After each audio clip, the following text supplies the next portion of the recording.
Imagine the thunder of applause echoing through a hallowed naval hall, where a decorated admiral, a pillar of American valor, bestows his legacy upon his flawless stepdaughter only for the doors to burst open, revealing his long-lost biological heir, badge gleaming like a beacon of buried truths, ready to unravel a dynasty built on deception and betrayal.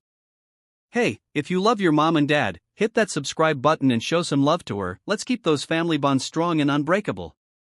The grand auditorium of the United States Naval Academy in Annapolis, Maryland, shimmered under the late afternoon sun on that crisp spring day. Towering arched windows framed views of the Severn River, where training vessels bobbed gently against the docks. Inside, rows of folding chairs held a sea of crisp white uniforms, gold braid glinting, faces turned toward the elevated podium like sailors awaiting orders. The air carried the faint scent of polished leather, brass polish, and anticipation. At the forefront stood Admiral Harlan Thorpe, 65 years old but carrying himself with the unyielding posture of a man half his age. His dress whites were immaculate, for gold stars on each shoulder epaulet catching the light, his chest a tapestry of ribbons and medals from 4 decades of service, Purple Heart from a Gulf War boarding action, Navy Cross for actions in the South China Sea, countless commendations for leadership in joint operations. His silver hair was cropped military short, his jaw set in that familiar line of command, but today his eyes held something softer, pride, perhaps even relief, as he looked at the young woman before him. Elena Thorpe stood ramrod straight, her navy blue service dress uniform tailored to perfection, the skirt falling precisely to regulation length above her polished black pumps. At 26, she had the kind of beauty that turned heads without effort, high cheekbones, porcelain skin flushed faintly with excitement, long dark hair secured in a tight, professional bun that revealed the elegant line of her neck. Her piercing blue eyes that had charmed instructors, colleagues, and superiors alike, were fixed on Harlan with unwavering devotion. When he lifted the commander's badge, a gleaming silver eagle clutching anchors and stars, the room held its breath. He pinned it carefully to the left breast of her jacket, just above her ribbons. "Elena," his voice rolled out like distant thunder over open water, deep and resonant, "you embody everything this institution stands for. Today, I name you my successor. The Thorpe legacy is yours to carry forward." The applause erupted immediately, a rolling wave that filled the vaulted space, officers rising to their feet, hands clapping in measured, respectful rhythm. In the very last row, half hidden behind a pillar draped with an American flag, I stood motionless. Captain Alexandra Thorpe, Alex to those few who knew me well, late 20s, built like someone who had spent years hauling herself through surf and sand, running rucks through mountains, enduring the relentless grind of special warfare training. My working blues were faded from salt and sun, the fabric worn but clean, the antique commander's badge on my chest an anomaly among the modern insignia, heavy gold, slightly tarnished, engraved with the old Thorpe family crest and the Latin phrase Veritas in Profundis. My short dark hair was regulation, my green eyes, Harlan's eyes, narrowed against the glare of spotlights. My hands, calloused and steady, gripped a thick manila envelope containing years of painstakingly gathered proof. I had not been invited. I had not been acknowledged.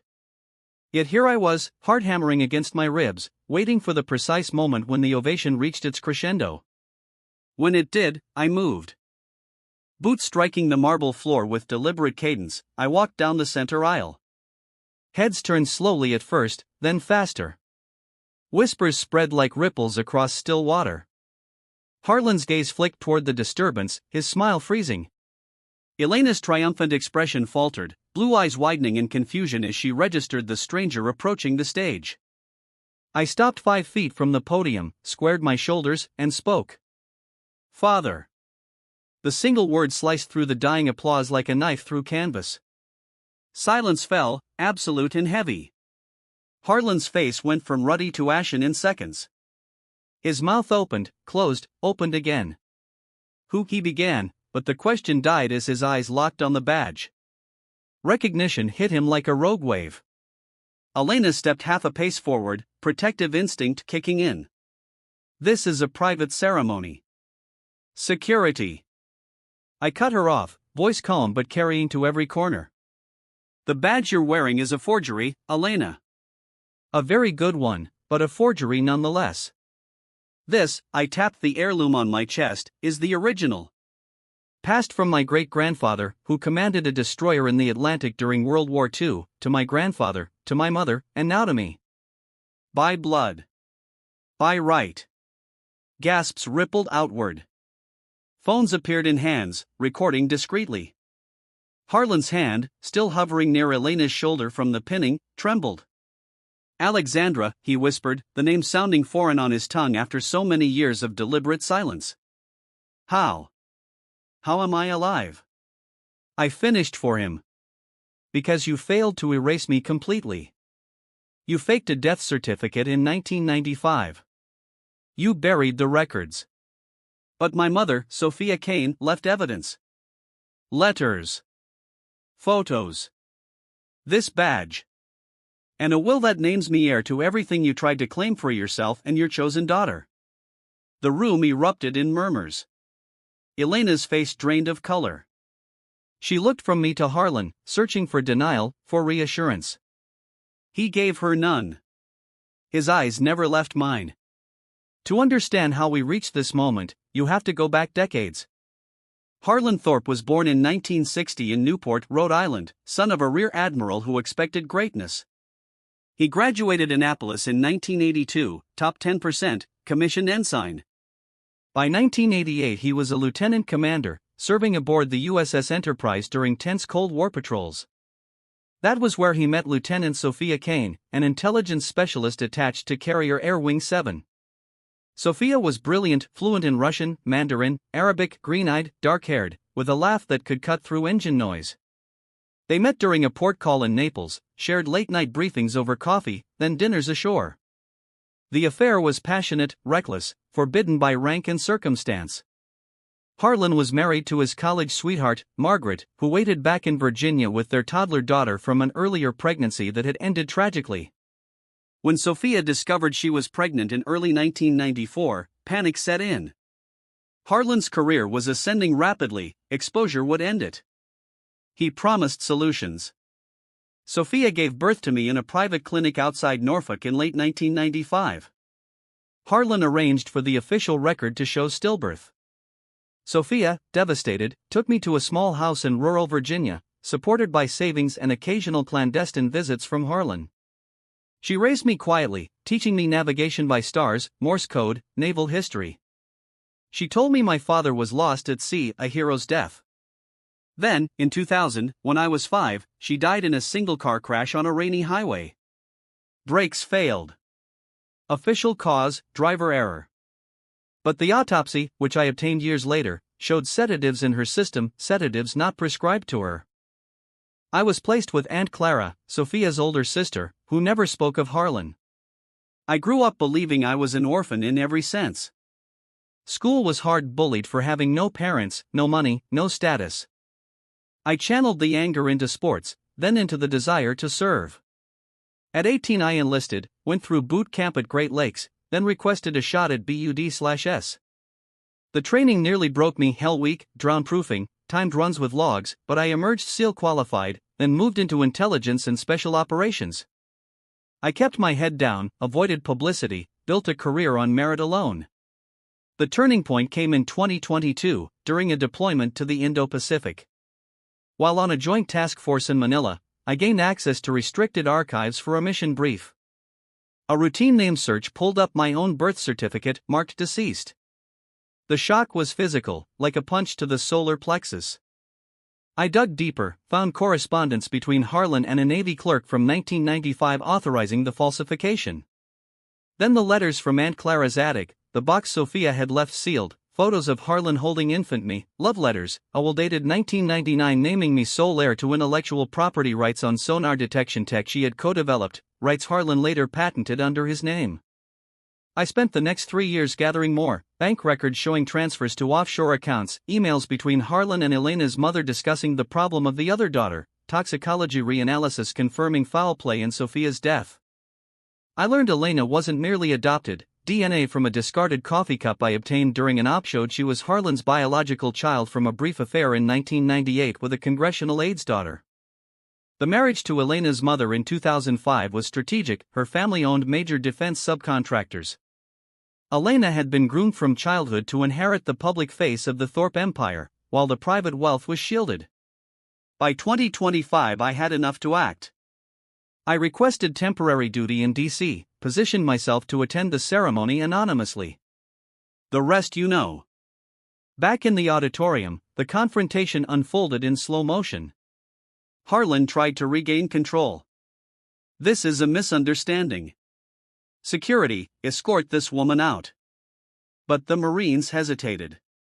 One of them, a young sergeant, glanced at my badge, then at Harlan's face. Protocol clashed with the visible truth in my eyes. I held up the envelope. These are copies. Originals are with NCIS and the Inspector General. Forged documents, embezzled funds from classified programs, complicity in murder. Sophia's murder.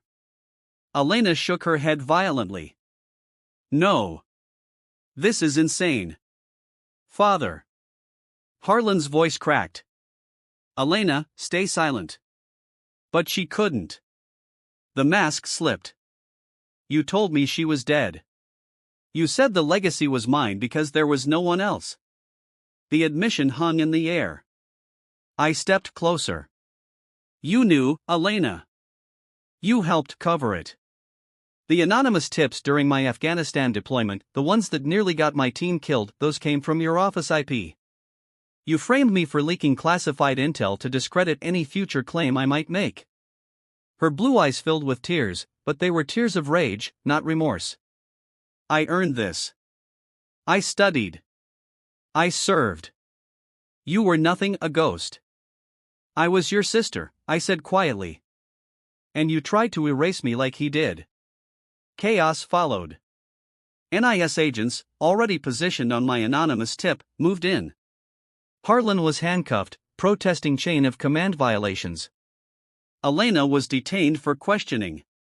The crowd was ushered out amid flashes of cameras from the few journalists present. The aftermath was a storm. Headlines dominated for months: Admiral's dark secret, long-lost daughter exposes corruption. Congressional hearings, court-martial proceedings, civil suits over stolen patents. Harlan's defense team argued coercion, national security, but the evidence was ironclad. Audio from his home office, recovered by federal warrant, captured him discussing Sophia's elimination. She was going to talk. It had to be done. Elena testified against him in exchange for reduced charges. She received 5 years, served 3, emerged broken but alive. She wrote a book, Shadow of the Admiral, which became a bestseller. In it she described grooming, manipulation, the pressure to be perfect. She reached out to me once, a handwritten letter: I hated the idea of you. Now I hate what I became because of him. Can we talk? I haven't answered yet. I took control of the Thorpe Foundation, redirected funds to scholarships for children of fallen sailors, mental health programs for veterans, truth-telling initiatives within the service. The antique badge stays with me, a reminder. One final chapter closed the circle. The inscription's coordinates led to a safe deposit box in Annapolis. Inside, Sophia's last letter, dated days before her death. Alex, if you're reading this, I'm gone. Harlan will try to bury you too. But remember, the sea gives up its dead eventually. Fight for truth. I love you. Mom. Tucked beneath was a USB drive with recordings of Harlan's conversations with co-conspirators in a broader network of influence peddling among flag officers. I turned it over. Several more careers ended. Harlan died in prison in 2028, heart attack. I didn't attend the funeral. Now I sail often, small boat, solo, off the Chesapeake.